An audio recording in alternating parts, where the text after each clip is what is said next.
Stop settling for what you can find. The biggest problem in 3D printing isn't the hardware, it's the imagination gap. It's the moment you realize you don't know CAD. We're skipping the complex software.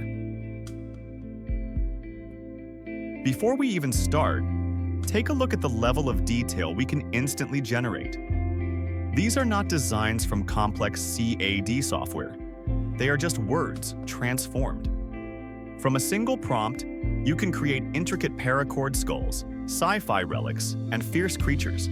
The modeling barrier is gone. Now, let's learn how to do it yourself. Forget the complex code. We're here to talk about power. Your prompt isn't just a command. It's a blueprint for a custom solution. I'm asking Gemini for 5 distinct tactical concepts.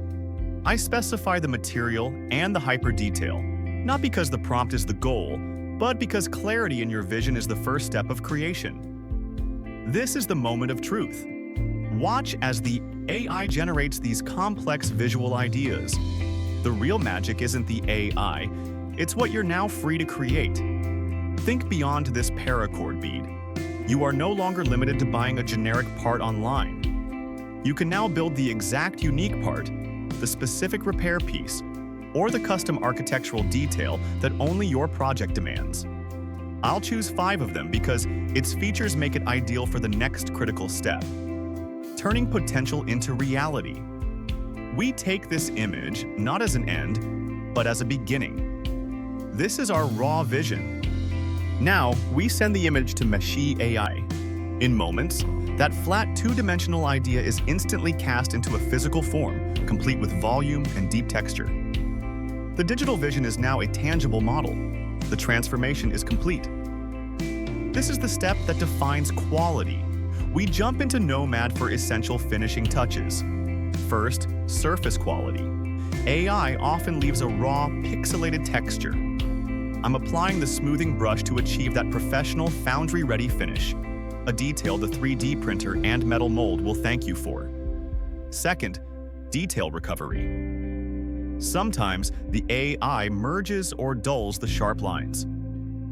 We use specific tools to manually carve back the deep edges on the skull or the ridges in the fur, making the final piece truly pop.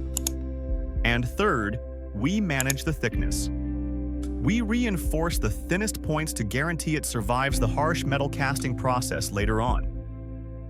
Remember, the goal here is not to sculpt from scratch. It's to elevate the AI's vision into a robust, high-resolution, and printable piece of art. We're done with the digital world. Now, let's turn this polished solution into a physical object. So, we have the polished, high-resolution solution. But the digital work is only half the battle. The real test is the fire. Look at the results we've achieved before.